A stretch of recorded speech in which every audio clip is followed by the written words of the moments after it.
नमस्कार मेरे प्रिय छात्रों।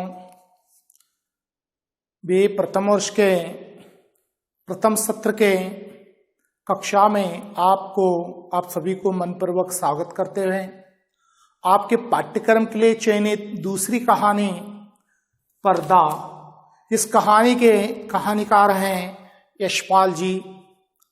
तो यशपाल इस कहानी के अंदर किस प्रकार एक सामाजिक और एक पारिवारिक चित्रण को भी या बेखूबी रूप से व्यक्त करने की कोशिश की है, और किस प्रकार जैसे लोग एक गरीबी होने के बावजूद भी अपना जीवन किस तरह व्यतीत करते हैं, इस कहानी के माध्यम से उन्होंने यहाँ पर सामाजिक चित्रण, एक आर्थिक हालात, गरीबी, बेरोजगारी, महंगाई, हर रूप में जैसे उन्होंने सामाजिक चित्रण उस कहानी में व्यक्त करने की कोशिश की है। तो यशपाल का परिचय है। यशपाल फिरोजपुर छावनी में 30 दिसंबर 1903 में उनका जन्म होता है। जैसे यशपाल जी का जन्म 3 सितंबर 1903 में फिरोजपुर छावनी में उनका जन्म होता है। प्रारंभिक शिक्षा अपने 7 वर्ष में गुरुकुल कांगड़ी में रखा गया। बाद में सारी शिक्षा नेशनल कॉलेज लाहौर में हुई। जैसे प्रारंभिक शिक्षा उन्होंने अपने जीवन की प्रारंभिक शिक्षा 7 वर्ष तक गुरुकुल कांगड़ी में अपनी शिक्षा को पूरे करते हैं। बाद में निरंतरात्मक उच्च शिक्षा नेशनल कॉलेज लाहौर में अपने शिक्षा को हासिल करते हैं। जेल से उसके बाद यशपाल एक मार्क्सवादी विचारों से प्रभावित थे। यशपाल एक मार्क्सवादी विचारों से प्रारंभिक से फलस्वरूप सामाजिक प्रगति और जीवन संघर्ष में एक अटूट आस्था थी। एक सामाजिक और जीवन संघर्ष के प्रति यानी निरंतरात्मक उनके अंदर एक आस्था और सामाजिक क्रूरतियां, शोषण, अंधविश्वास के विरुद्ध अपने जीवन पर प्रभावशाली संघर्ष किया है। तो देखिए, हमारे समाज के अंदर जो अंधविश्वास हो, क्रूरतियां हो, शोषण हो, जैसे अंधविश्वास विरुद्ध उन्होंने अपना प्रभावशाली निरंतरात्मक अपने जीवन में संघर्ष किया है। उनके द्वारा रचित उपन्यास हैं झूठ सच, उनका भी एक श्रेष्ठ उपन्यास माना जाता है। दिव्या, देशद्रोही, 12 घंटे और आदि हिंदी साहित्य की अमर उनकी श्रेष्ठ रचनाएं यशपाल जी की मानी जाती हैं। उनके महत्वपूर्ण कहानियों में फूलों का कुर्ता उनकी श्रेष्ठ कहानी है। मकरोल, ज्ञानदान, पर्दा उनकी एक श्रेष्ठ कहानियों में ये गिनी जाती है। और पराया सुख, हमला का टुकड़ा, काले साहब आदि इनके नाम ले जा सकते हैं, इनके श्रेष्ठ कहानियों के नाम हैं। तो यशपाल जी ज्यादातर यानी मार्क्सवादी से प्रभावित होने की वजह से अपने जीवन में निरंतरात्मक एक संघर्षात्मक रूप से किस प्रकार जैसे उन्होंने अपने सामाजिक अंधविश्वास जैसे शोषणग्रस्त विचारों को लेकर उन्होंने अपनी कहानी उपन्यास में सामाजिक सरोकार को अपने विचारों में व्यक्त करने की कोशिश की है। 1976 में इनका स्वर्गवास, उनका देहांत होता है। तो यशपाल आज उन्होंने हमारे बीच में नहीं है, लेकिन यशपाल जी का हिंदी साहित्य के लिए जैसे उनका योगदान एक चिरस्मरणीय माना जाता है। तो किस प्रकार इस पर्दा, इस कहानी में किस प्रकार जैसे एक सामाजिक चित्रण को यशपाल जी ने व्यक्त करने की कोशिश की है। देखिए, तो प्रमुख रूप से हम इस कहानी के पात्रों का परिचय देखेंगे। इस कहानी एक परिवार की इर्द गिर्द बुनी हुई कहानी है। तो पहले चौधरी पीर बख्श के दादा, पहले पात्र हमें यहाँ पर उजागर होता है। पीर बख्श के दादा, उन्हें 2 लड़के थे। उनके बड़े बेटे का नाम है फजल कुर्बान, वो एक रेलवे विभाग में थे। फजल कुर्बान बड़ा बेटे का नाम है, वो रेलवे विभाग में थे। दूसरे बेटे का नाम है इलाई बख्श, दूसरे बेटे का नाम है इलाई बख्श। ये डाक विभाग में थे, डाक विभाग में काम करते थे। तो तीसरा, तो देखिए 2 बेटे थे उन्हें। फजल कुर्बान एक रेलवे विभाग में कर्मचारी थे, उन्हें 4 लड़के थे। फजल कुर्बान को 4 लड़के, 3 लड़कियां। फजल कुर्बान का एक परिवार, तो दूसरा दो बेटे थे, यानी पीर बख्श के दादा को। इलाही बख्श के डाक विभाग का उनका परिवार है, लड़के 4 थे। जैसे इलाही बख्श को 4 लड़के यहां पर देखिए, बड़ा बेटा डाक खाने में था, दूसरा बेटा अस्पताल में कंपाउंडर था, तीसरा बेटा मुत्सरी एक शिक्षक की वृत्ति करता था, चौथा पीर बख्श प्राइमरी तक शिक्षा हासिल की थी। ये पीर बख्शी आज हमारी कहानी का प्रमुख नायक यहां पर हमें उजागर होता है। तो तीसरी पीढ़ी, जो पीर बख्श की जो तीसरी पीढ़ी है, तो देखिए पीर बख्श का परिवार है, तो देखिए पीर बख्श के लिए लड़कियां 3 थी, लड़के 2। जो तीसरी पीढ़ी जो दादा की, पीर बख्श के परिवार में 5 बच्चे थे, 3 लड़कियां 2 लड़के। तो इस प्रकार जैसे पीर बख्श के दादा के परिवार का चित्रण है। देखिए फजल कुर्बान बड़ा बेटा है, इलाही बख्श दूसरा बेटा है। इलाही बख्श का सबसे छोटा बेटा पीर बख्श, आज पीर बख्श ये हमारे कहानी का प्रमुख नायक के रूप में उजागर करने की कोशिश है यशपाल जी ने की है। तो देखो छात्रों, चौधरी पीर बख्श के दादा चुंगी महकमे दरोगा थे। जैसे पहले जमाने में उनके दादा जो पीर बख्श, चौधरी पीर बख्श के जो दादा थे, एक चुंगी महकमे एक दरोगा थे। वो एक पुलिस की वृत्ति में थे, पुलिस थे।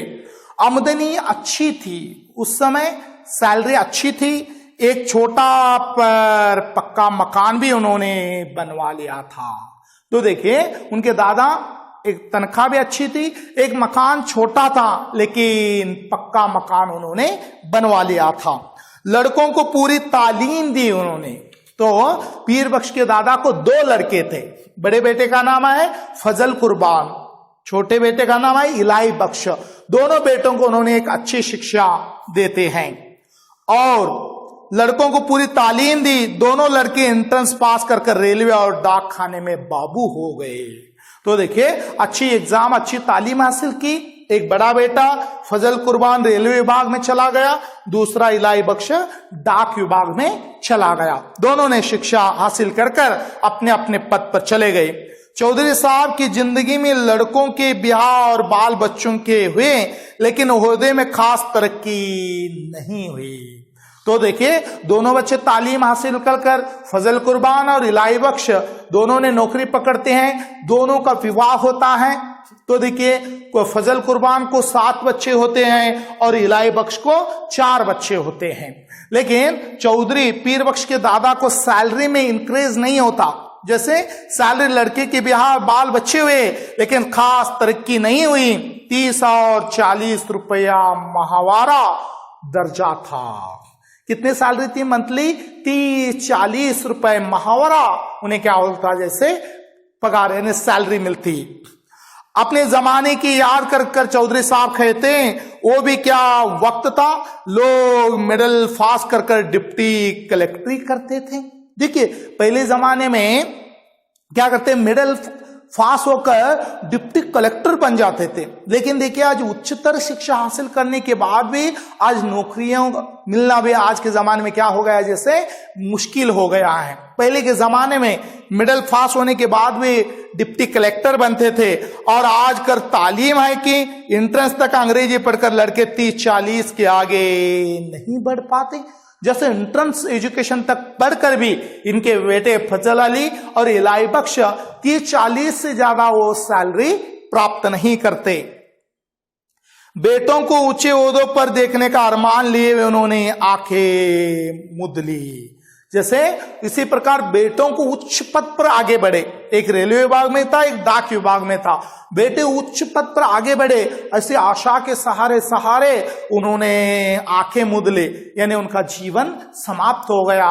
जैसे चौधरी पीर बख्श के दादा का इंतकाल हो गया, स्वर्गवास हो जाता है उनका। तब इंशाअल्लाह चौधरी साहब के कुनबे में बरकत हुई।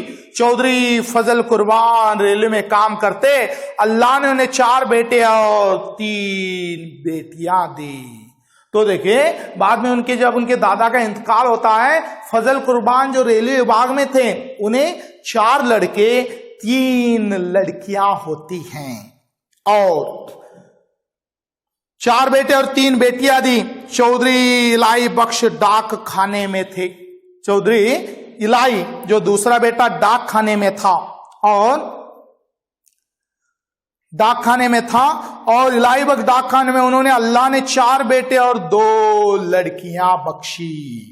देखिए इलाई बख्श को भी 4 लड़के, बड़ा बेटा डाक खाने में है, दूसरा बेटा कंपाउंडर है, तीसरा शिक्षक है, चौथा पीर बख्श प्राइमरी है और उन्हें भी 2 लड़कियां बख्शी।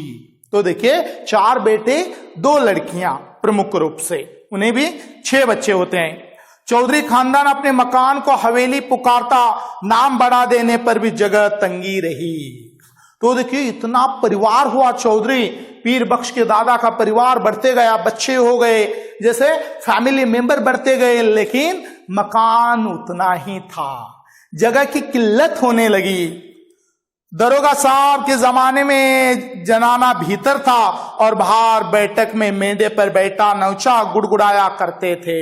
जब उनके दादा थे जनाने में, जब आंगन में बैठा करते थे, तब फैमिली मेंबर कम थे। जैसे जैसे दिन बीतते गए फैमिली मेंबर बढ़ते गए, शामिल हो गए। तंगी की वजह से उनके बाद बैठक जनाने में शामिल हो गई। घर की डयोड़े पर पर्दा लटक गया। तो उस वक्त क्या हो गया, घर की चौखट पर पर्दा लटक गया। जैसे स्त्रियां पर्दे में रहती थी, इसलिए जैसे बैठने की किल्लत होने लगी, बैठक भी बंद हो गई और जनाने को पर्दा लग गया। बैठक रहने पर भी घर की इज्जत का ख्याल था, इसलिए पर्दा बोरी के टाट का नहीं बढ़िया किस्म का रहता। जैसे घर की इज्जत सबसे बड़ी थी, एक बोरी का पर्दा नहीं, बड़े किस्म का अच्छी कपड़े का पर्दा जैसे जनाने पर लग गया। जाहिर दोनों भाइयों के बाल बच्चे एक ही मकान में रहने पर भी भीतर सब लोग अलग अलग था। तो देखिए जैसे फजल अली के 7 बच्चे और इलाई बख्श के 6 बच्चे, तो कुल बच्चे 2 परिवार एक ही घर में रहते थे, लेकिन 2 परिवार अलग अलग थे। फजल कुर्बान का और इलाई बख्श का दोनों एक ही घर में अलग अलग अपना जीवन व्यतीत करने लगे थे। डयोड़ का पर्दा कौन भाई लाए, इस समस्या का हल इस तरह हुआ कि दरोगा साहब के जमाने की पलंग रंगीन दरिया के बाद एक डयोड़े लटक जाने लगी। दरोगा जब पीर बख्श के दादा के जमाने की जो पलंग थी उसी भी बाहर निकाल कर कमरे से टंगाया गया, क्योंकि सोने के लिए जगह की किल्लत होने लगी, समस्या होने लगी। उस वक्त वो भी खटोले को बाहर निकाला गया। तीसरी पीढ़ी की ब्याह शादी होने लगी। तो देखिए एक पीढ़ी हो गई, दूसरी हो गई, तीसरी पीढ़ियों की ब्याह शादी प्रारंभ हो गए। आखिर चौधरी खानदान के औलाद को हवेली छोड़कर दूसरी जगह तलाश करने पड़े। जैसे जैसे फैमिली मेंबर बढ़ने लगे, जैसे शादियां होने लगी, तब हवेली कम पड़ने लगी, दूसरे किराए के घर ढूंढने लगे। और चौधरी इलाई बख्श के बड़े शहजादे इंट्रेंस पास कर डाक खाने में 20 रुपए की क्लार्की पा गए। तो देखिए बड़ा बेटा इलाई बख्श का जो बड़ा बेटा इंट्रेंस पास कर बड़ा बेटा डाक खाने में क्या करता है, जैसे नौकरी पकड़ लेता है और 20 रुपए की क्लार्की पा गया। दूसरा शहजादा मिडिल पास होकर अस्पताल में कंपाउंडर बन गया। दूसरा बेटा मिडिल क्लास में पास होकर एक अस्पताल में कंपाउंडर बन गया। और जो जो जमाना गुजर जाता तालीम नौकरी दोनों मुश्किल होते जाती। इसी प्रकार जैसे मुश्किल होने लगी, जैसे जैसे दिन बीतने लगे नौकरियां मिलना। तीसरे बेटे होनहार था, तीसरा बेटा बहुत होशियार था, तो वजीफा पाया। वजीफा यानी स्कॉलरशिप, वेतन, विद्यार्थी वेतन कहते हैं, स्कॉलरशिप। तो वजीफा पाया, जैसे तैसे मिडल पर स्कूल की मुदरसी होकर देहांत चला गया। जो इलाई बख्श का जो तीसरा बेटा था वजीफा यानी स्कॉलरशिप पाकर उसने अच्छी शिक्षा हासिल की, होनहार था, मुदरसी यानी शिक्षक, एक टीचर बनकर एक देहांती गांव में नौकरी के लिए तीसरा बेटा चला गया। चौथे लड़के पीर बख्श प्राइमरी से आगे न बढ़ सके, जो चौथा बेटा था जो पीर बख्श प्राइमरी तक शिक्षा हासिल की इसने, यही पीर बख्श इस कहानी का नायक है, इस हमारे इस पर्दा कहानी के। तो पीर बख्श भी चौथी यानी प्राइमरी तक शिक्षा हासिल की। आजकल की तालीम माँ बाप पर खर्च के बोझ के सिवा और क्या है। देखिए आज के माँ बाप के लिए कितनी बोझ है। आज देखिए स्कूल कॉलेजेस की फीस कितनी है। आज माँ बाप को सबसे बड़ा बोझ एक कर्ज समझा जाता है, क्योंकि बच्चों के लिए एक अच्छी शिक्षा देना है तो डोनेशन देना है, फीस भरना है, तभी आज के जमाने में अच्छी शिक्षा प्राप्त कर सकते हैं। गरीबों के लिए अच्छे अच्छे स्कूल, अच्छे अच्छे कॉलेजेस में शिक्षा हासिल करना भी आज के जमाने में नामुमकिन हो गया है। स्कूल की फीस हर महीने और किताबों काफिया नक्शे के लिए रुपए। तो देखिए आज के जमाने स्कूल की फीस देना है, कॉलेज की फीस देना है, और किताबें बक्सा, यूनिफॉर्म, शूज। तो देखिए हर तरह का स्टूडेंट छात्रों का खर्च होता है माँ बाप के लिए। कॉफी और नक्शों के लिए भी रुपए। तो देखिए हर रूप में रुपए जुटाना पड़ता है। तो आज सबसे बड़े आज माँ बाप को क्या हो गया है, जैसे बोझ हो गया है। कहते हुए जैसे कहानीकार भी आज की सामाजिक समस्याओं को भी इस कहानी के अंदर उजागर किया है। तो देखो छात्रों, आज हम किस प्रकार आज की कक्षा में हमने चौधरी पीर बख्श के दादा का परिवार, वो एक दरोगा थे, तो 30-40 रुपए उन्हें तनख्वाह थी। उन्हें 2 बेटे थे, फजल कुर्बान रेलवे विभाग में और इलाही बख्श डाक विभाग में। तो 2 बेटे, जैसे उनका परिवार आगे बढ़ता है, जैसे पीर बख्श उनके दादा, बेटे उच्च पद पर देखते देखते सपने से उन्होंने आंखें मूंद ली, लेकिन बाद में फजल कुर्बान रेलवे विभाग में, इलाही बख्श डाक विभाग में अपॉइंटमेंट हो जाते हैं। फजल अली को 4 लड़के और 3 लड़कियां, इलाही बख्श को 4 बेटे और 2 बेटियां। तो इस प्रकार परिवार के फैमिली मेंबर जैसे जैसे बढ़ते जाते हैं, वैसे परिवार में जगह की किल्लत होती है, और तीसरी पीढ़ी में हमें आगे दिखाई देती है इसका कहानी में। तो देखिए आज हम इन दोनों परिवार के बारे में विवरणात्मक इन्हें चर्चात्मक जानकारी हमने यहाँ पर हासिल की। जैसे 2 परिवार में किस प्रकार, जैसे चौधरी पीर बख्श के दादा, जैसे फजल कुर्बान और इलाही बख्श ने 2 बेटे थे, उन 2 बेटों के लिए, बड़े बेटे के लिए 7 बच्चे